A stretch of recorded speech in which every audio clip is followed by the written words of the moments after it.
किसी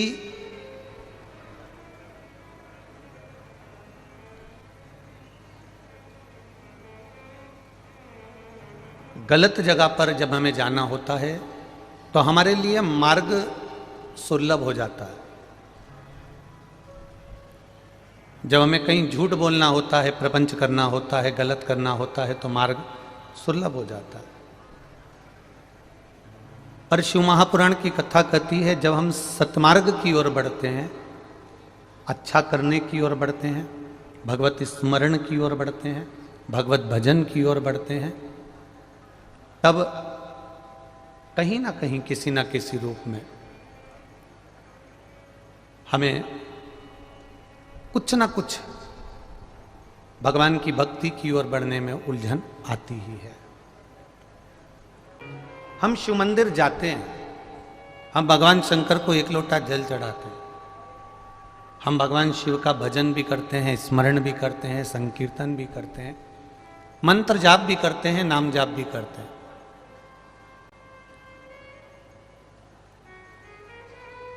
पर शिव महापुराण की कथा एक बड़ी सुंदर बात कहती है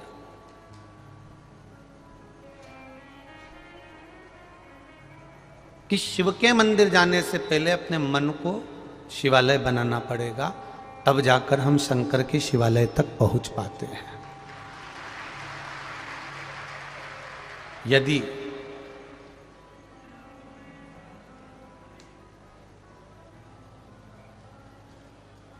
ये मन ही मंदिर नहीं बन पाया, ये मन ही शिवालय नहीं बन पाया, तो निश्चित है हम शंकर के द्वारे तक नहीं जा सकते, हम शिव की चौखट तक नहीं पहुंच सकते।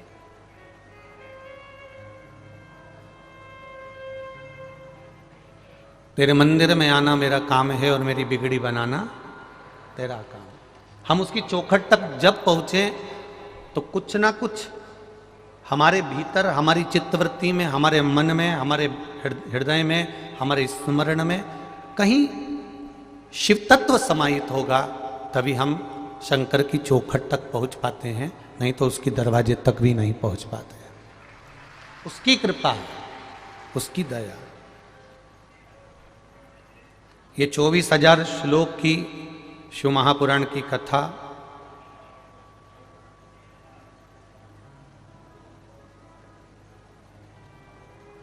जिसका एक शब्द भी हमारी जिंदगी में अगर उतर जाए तो हम हमारे जीवन को सार्थक बना सकते हैं।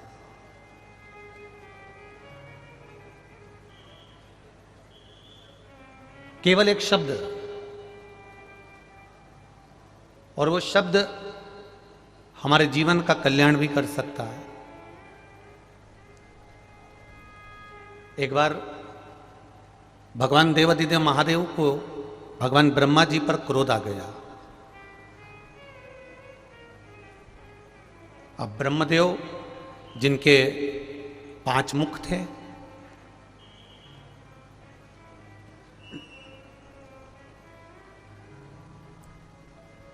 और ज्ञाताओं में ज्ञाता, विद्वानों में विद्वान ब्रह्मदेव के 5 मुख,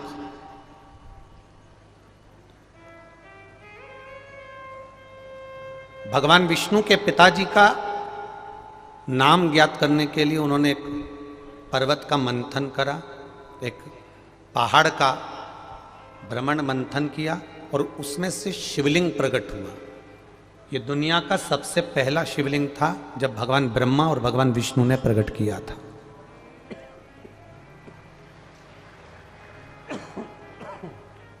सबसे पहला शिवलिंग। अब वो शिवलिंग प्रकट हो गया, पर ब्रह्मा जी के मन में यह भाव प्रकट नहीं हुआ कि इस शिवलिंग का चरण कहाँ है, इस शिवलिंग का शीश कहाँ है। चरण और शीश को ढूंढने की एक, दोनों के भीतर एक भाव जागृत हो गया। भगवान विष्णु भगवान शंकर का ना शीश देखना चाहते थे, ना भगवान शंकर का चरण देखना चाहते थे, क्योंकि भगवान विष्णु को मालूम था कि देवाधिदेव महादेव की करुणा ही बहुत है, तो चरण और शीश देखने की जरूरत ही क्या पड़ेगी, उसकी कृपा ही बहुत है।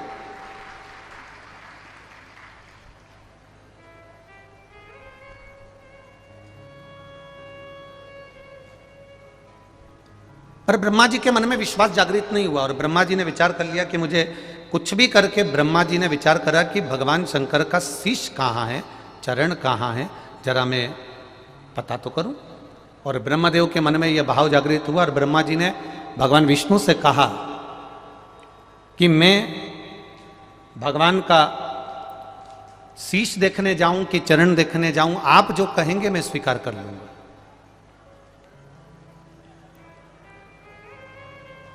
आप जो बोलेंगे मैं उसको स्वीकार करूंगा। आप कहें तो मैं शीश का दर्शन कर लेता हूं, आप कहें तो मैं चरण का दर्शन कर लेता हूं, आप जो बोलेंगे मैं स्वीकार कर लूंगा। भगवान विष्णु ने कहा एक काम करो ब्रह्मदेव, अगर तुम शिव जी को जानना ही चाहते हो तो भगवान शंकर का शीश का दर्शन तुम कर लो, मैं चरण का दर्शन कर लेता हूं। ये हमने पहले भी शिव महापुराण में वर्णन किया, पहले भी इस कथा में अपन ने इसका स्मरण किया। और ब्रह्मा जी भगवान शंकर का शीश देखने के लिए चले। जब ब्रह्मा जी भगवान शिव का शीश देखने के लिए चले तो इतने ऊपर पहुंचते गए, इतने ऊपर पहुंचते गए, इतने ऊपर पहुंचते गए कि ढूंढते ढूंढते जब थक गए तब केतकी के पुष्प को उन्होंने तोड़ लिया और उस केतकी के फूल से कहा कि तू चलकर कह देना कि ब्रह्मा जी को भगवान शंकर का शीश मिल गया। केतकी के फूल ने मन में विचार करा कि मैं क्यों झूठ बोलूं, तो कहा मैं तुझे सुगंधित बनाकर रखूंगा। थोड़ा सा एक चुटकी मात्र का भी जब भीतर लोभ उत्पन्न होता है तब जीव नष्ट हो जाता है। और वो केतकी के फूल के भीतर ये बात प्रकट हो गई। अब केतकी के फूल ने कहा कि मेरी बात को अगर भगवान विष्णु ने नहीं माना तो जवाब कौन देगा। तो कहा एक गौ माता को रोका, गाय को लेकर चले गए कि गौ माता तो भगवान विष्णु के सामने चलकर कह देना कि भगवान ब्रह्मा जी को भगवान शंकर का शीश मिल गया। तो गाय कहती है मैं क्यों झूठ बोलूं, मेरे झूठ बोलने का लाभ क्या होगा, फायदा क्या होगा। तो कहा घर में सबसे पहली रोटी जो बनेगी वो गाय मैं तुझको दूंगा। ब्रह्मा जी ने ये लेखनी में लिख दिया कि घर की सबसे पहली रोटी गौ माता को दी जाएगी। और गौ माता ने उस एक रोटी के लिए झूठ बोलने की हाँ भर ली।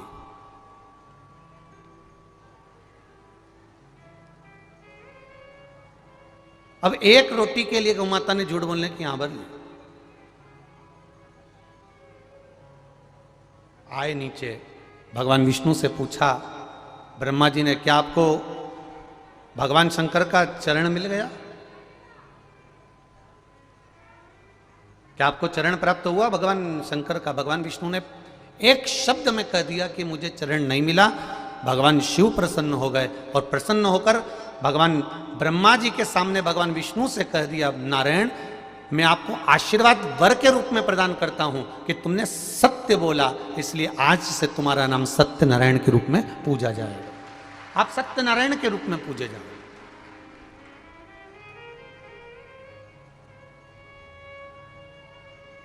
अब भगवान विष्णु ने एक सत्य बोला तो उनका नाम सत्यनारायण हो गया। अब विचार करिएगा दिन भर में अपन कितनी बार झूठ बोलते हैं, तो फिर अपना नाम तो झूठेला होना चाहिए ना। कितना झूठ बोला जाए, कितना झूठ कहा जाए। तुम सत्य बोले हो इसलिए तुम्हारा नाम सत्यनारायण होगा। अब ब्रह्मा जी से भगवान विष्णु ने पूछा तुम्हें क्या भगवान देवादिदेव महादेव का शीश मिल गया। अब जरा विचार करिए, हमारे संत, हमारे साधु, हमारे महात्मा, जोगी, सन्यासी, तपस्वी, साधक, उपासक एक बात हमेशा कहते हुआ है कि हरि अनंत और हरि की कथा अनंत है। भगवान की कथाएं भी बहुत सारी हैं, भगवान का भजन भी बहुत सारा है, भगवान का स्मरण भी बहुत सारा है और भगवान की लीला भी बहुत सारी है और भगवान भी बहुत सारे।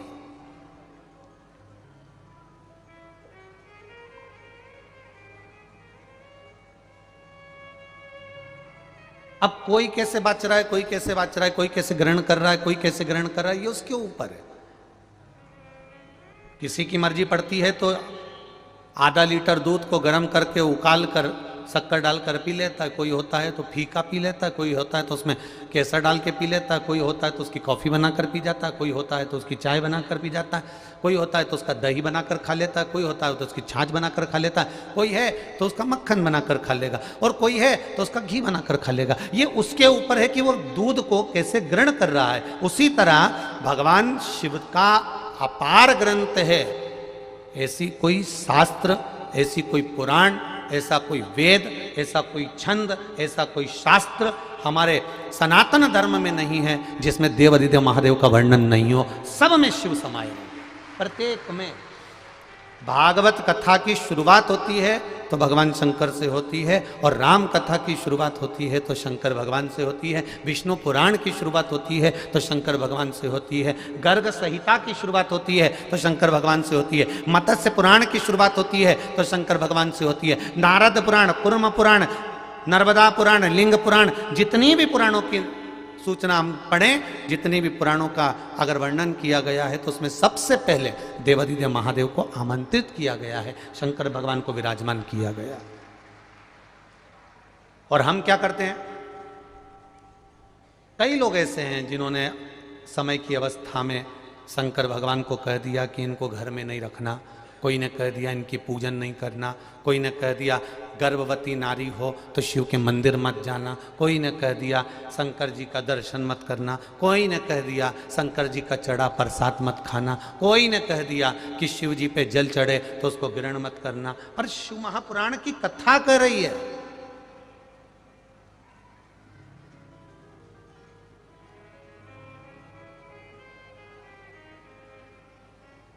शिव महापुराण की कथा कह रही है कि दुनिया के सारे तीर्थ नहीं जा सकते, पृथ्वी की सारी नदियों में स्नान नहीं कर सकते, पवित्र नदियों में आप स्नान नहीं कर सकते, या किसी भी तीर्थ में जाकर एक रात्रि भी विश्राम नहीं कर सकते, या हमने जिंदगी में कोई दान करा ना करा, कोई पुण्य करा ना करा, कोई सत्कर्म करा ना करा, कोई शास्त्र पढ़ा ना पढ़ा, कोई शास्त्र सुना ना सुना, उसके बाद भी शिव महापुराण की कथा कहती है कि एक दिन में अगर मात्र एक बार भी आप शंकर के शिवालय में प्रवेश कर गए या मंदिर में प्रवेश कर गए तो सारे तीर्थ, सारी नदियां, सारे सरोवर, सारी बावड़ी, सारे तालाब, सारे कुंड के स्नान का पुण्य, दान का पुण्य प्राप्त हो जाता है, केवल शिव तत्व को प्राप्त कर लेने का।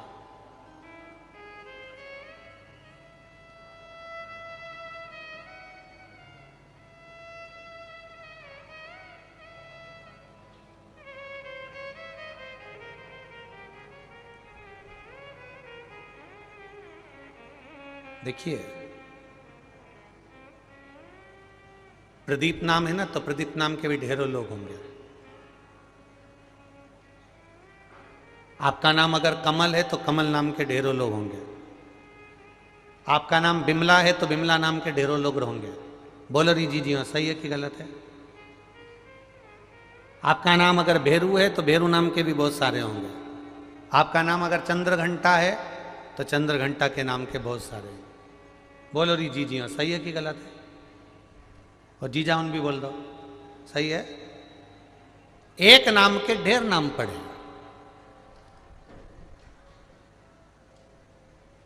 पर नाम से तुम्हारी पहचान है क्या? अब प्रदीप प्रदीप प्रदीप, अमित अमित अमित, कमल कमल कमल, ढेर पड़े हुए हैं।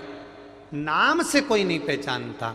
व्यक्ति की पहचान उसकी संगत से, उसकी रंगत से और उसकी मेहनत से होती है कि उसने मेहनत क्या करी है। व्यक्ति की पहचान उसके नाम से नहीं होगी।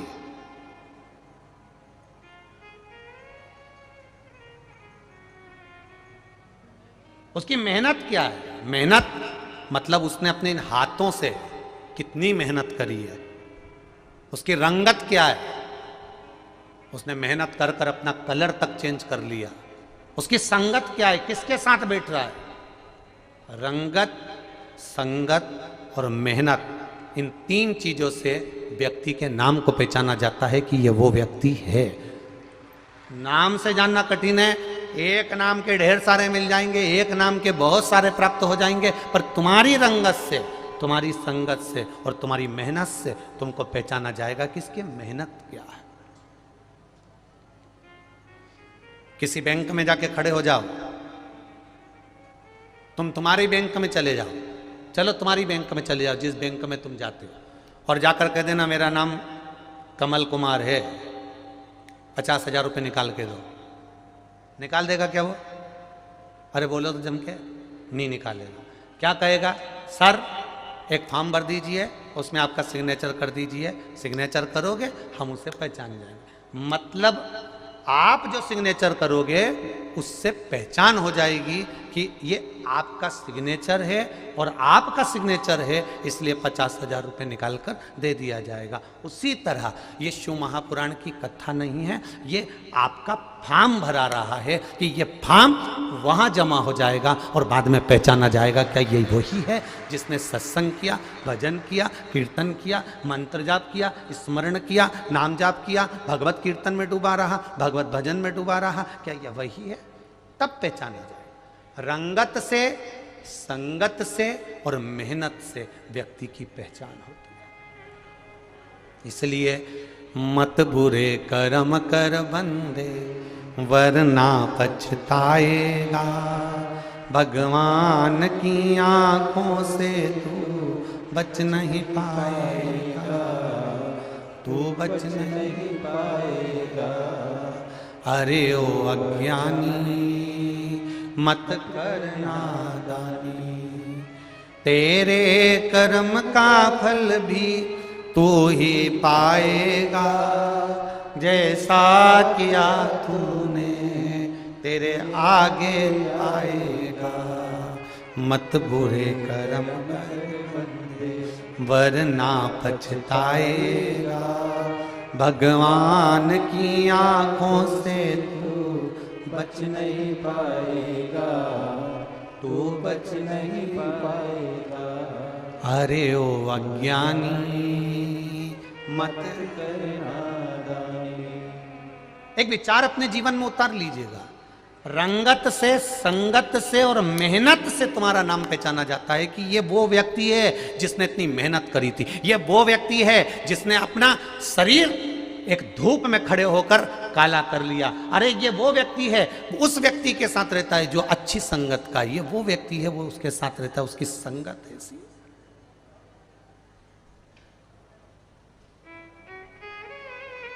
आज कोई कह रहा था गुरुजी इतनी भीड़, इतनी भीड़, इतनी भीड़, इतनी भीड़ कि चारों तरफ इस पूरे कुबेरेश्वर धाम के आसपास में चारों तरफ गांव-गांव में जन समुदाय है।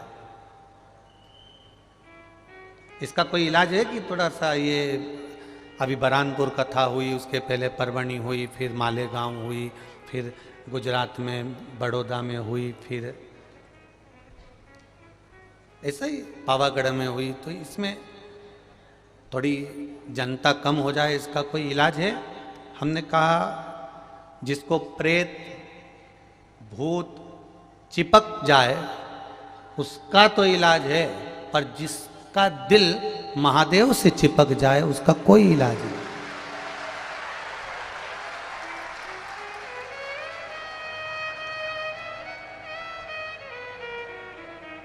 किसी को भूत चिपक जाए तो निकल सकता है, किसी को प्रेत चिपक जाए तो निकल सकता है, पर जो महादेव से चिपक जाए वो जिंदगी भर नहीं निकल सकता। बहुत कठिन। लंकाधिपति रावण भी मरते समय पर राम जी के सामने खड़ा था, और राम जी कह रहे लंकाधिपति रावण से कि तेरे सामने राम खड़ा है, तू मर रहा है, मैं तेरे सामने खड़ा हूं, मेरा दर्शन कर ले। रावण ने मुख फेर लिया, उधर मुंह कर लिया, तो लक्ष्मण को भेजा कि जाकर ज्ञान प्राप्त कर कर आओ, क्या बोलना चाहता है, क्या समझना चाहता है। रावण से जाकर लक्ष्मण जी ने कहा मेरा भाई स्वयं नारायण है, विद्वानों में विद्वान है, मेरा भाई राम सामने खड़ा है। और रावण तू मुंह फेर कर बैठा हुआ है। रावण कहता है मैं मुंह नहीं फेर रहा हूं, मैं तो केवल इतना देख रहा हूं, पहले मैंने राम को देखा, अब मैंने मुंह फेरा तो इधर देखा। उसको देखने का कारण केवल इतना था कि राम के दिल में जो शंकर बैठा है, क्या मेरा महादेव मेरे सिराने खड़ा है, उस महादेव को पहचान रहा हूं, केवल मेरे महादेव को, उसके सिवाय मैंने किसी को नहीं पहचाना। आप आए हो इतनी तपती हुई धूप में, इतनी तपती हुई धूप में 8-8, 10-10 घंटे, 4-4 घंटे, 6-6 घंटे धूप में बैठे हो। रुद्राक्ष वितरण होना था 16 तारीख से, पर ना जाने किसने तुमसे कह दिया कि 1-2 दिन पहले ही कि रुद्राक्ष वहां बट रहा है और तुम लाइन लगा लो। और तुम 2 दिन पहले ही तपती हुई धूप में सवेरे 6 बजे से लेकर रात तक एक जैसे लाइन में बैठे रहे। तब सूचना मिली कि ये लोग 2 दिन से लाइन में बैठे हैं, तो हमने कहा एक काम करो, इनको थोड़ा थोड़ा कुछ रुद्राक्ष प्राप्त हो जाए। तब वो रुद्राक्ष 16 तारीख से पहले देने का क्रम चालू कर दिया। देने लगे, पर देते अब होना था 16 तारीख को चालू, आधा काम हुआ था, आधा बचा था। उसी बीच में तुम उस लाइन में घुस गए। अब जो काम करने वाले थे उस लाइन में घुस ही नहीं पाए, प्रवेश ही नहीं कर पाए, तो कहीं ये टूट गया, कहीं वो टूट गया। अब हम खुद चिंता में पड़े हुए हैं कि अब वो सुधारें कैसे और तुमको दे कैसे। तो पहले तो बड़ी विडंबना है, विचारणा है। प्रशासन ने भी बड़ी मुस्तैद व्यवस्था, चारों तरफ नई नई रोडों का निर्माण करा, नई नई रोड बनाई, और कहीं ये रोड कहीं वो रोड, ढेर रोड का निर्माण करा, जिससे आने वाले यात्रियों को भी तकलीफ ना हो, सबकी व्यवस्था। फिर वही बात कहेंगे, बारात में 50 आदमी को बुलाया था, व्यवस्था बाराती की बढ़ा के ली थी कि 150 आएगा, पर इतनी उम्मीद नहीं थी कि 500 आएगा। एक बारात की व्यवस्था भी होती है। अब बाराती लड़की वालों ने पूछा, लड़की वालों ने कहा साहब बारात में कितना आदमी आएगा, तो उन्होंने कहा साहब हम तो जो है, अब तुम्हारे दिल पे हाथ रख के बोलना थी जी जी, और जीजा तुम भी मन पे हाथ रख कर बोलना कि किसी लड़की वाले के यहाँ संबंध पक्का हुआ है। और लड़की वाले ने लड़के वाले से कहा साहब तुम कितना आदमी आओगा बारात लेके, तो उन्होंने कहा साहब हम तो जो है 50-60 आदमी आएंगे। तो लड़की वालों ने सोचा अपन मान के चलो कि ये 100-125, बोलो सही है कि गलत है, अपन मान के चलो कि ये 100 आएंगे। अपन ने अपनी डायरी में चढ़ा लिया और केटरिंग वाले को कह दिया कि 100 लिख लेना कि भेरू के घर के 100। अब इनको क्या मालूम था कि ये भेरू के घर के थे, परंतु भेरू के पड़ोसी भी आ गए।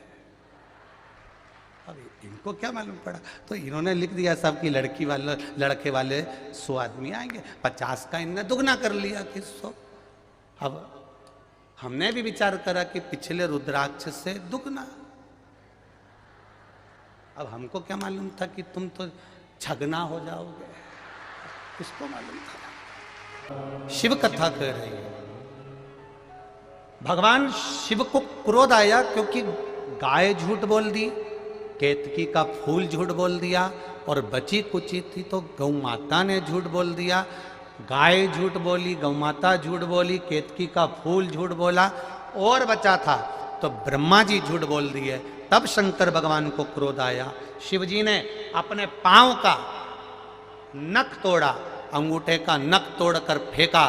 फेंकने से काल भैरव प्रकट हो गया। काल भैरव प्रकट हुआ, उसने अपनी चिटी उंगली का नख तोड़ा और प्रकट होकर उसने ब्रह्मा जी के झूठ बोलने वाले मुख को काट दिया, शीश कट गया। अब ब्रह्मा जी का शीश कटा, जिस शीश से ब्रह्मा जी झूठ बोल रहे थे। अब देखिएगा जरा ये कथा कहां जा रही है, उस कथा का स्मरण करिएगा जरा। ये रुद्राक्ष महोत्सव की कथा है, कोई साधारण नहीं है, उसको सुनिए। ध्यान दीजिएगा जरा। गौ माता को श्राप दिया, केतकी के फूल को श्राप दिया, और बचा था तो ब्रह्मा जी का सिर कट गया। अब ब्रह्मा जी का सिर कटा, सिर कटने के बाद ब्रह्मदेव का सिर जैसे कटा, कटते से देव अधिदेव महादेव एकदम चुप हो गए, एकदम शांत, बोलते ही नहीं है मेरे महादेव। मेरे महादेव एक शब्द नहीं बोलते, एकदम चुप, एकदम।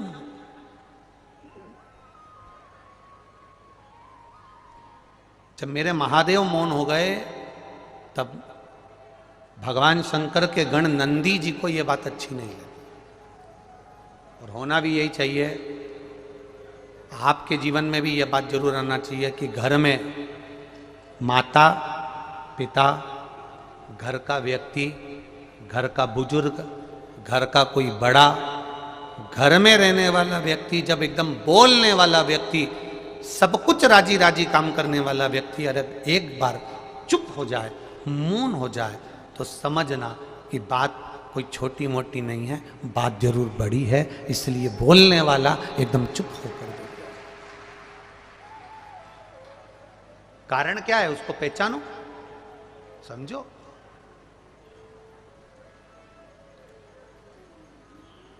अब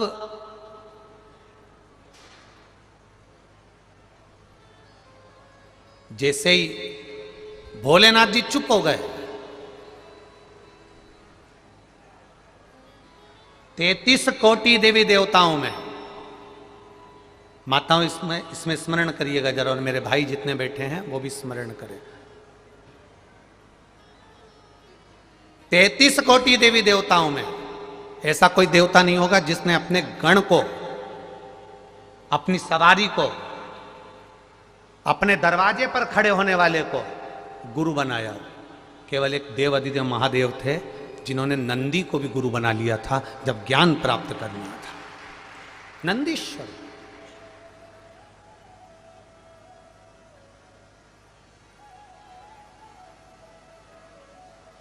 अब जरा विचार करना, हम लोग अगर बहुत ऊंचे ओहदे पर पहुंच जाते हैं, बहुत ऊंचे पद पर पहुंच जाते हैं, बहुत बहुत ऊंची कुर्सी पर, बहुत ऊंचे ओहदे पर, बहुत ऊंचे पद पर जब हम पहुंच जाते हैं, तो हमारे यहाँ जो काम करता हो, सेवा करता हो, तो हम उसको बात बात में कह देते हैं, तू चुप बैठे रहे, तेरे में अक्ल नहीं है, तू चतुर नहीं है, तू विद्वान नहीं है,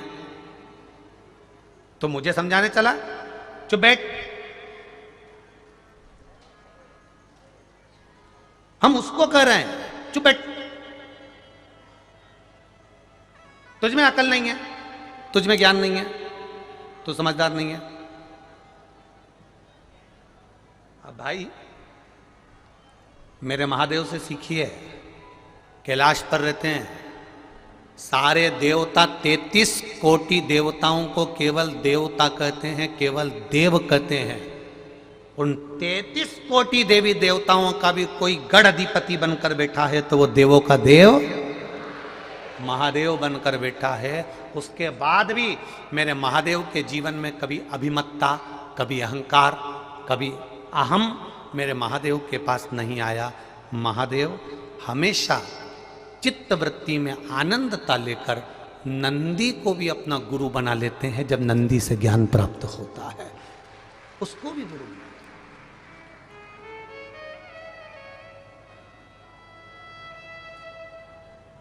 हम नहीं बना पाते।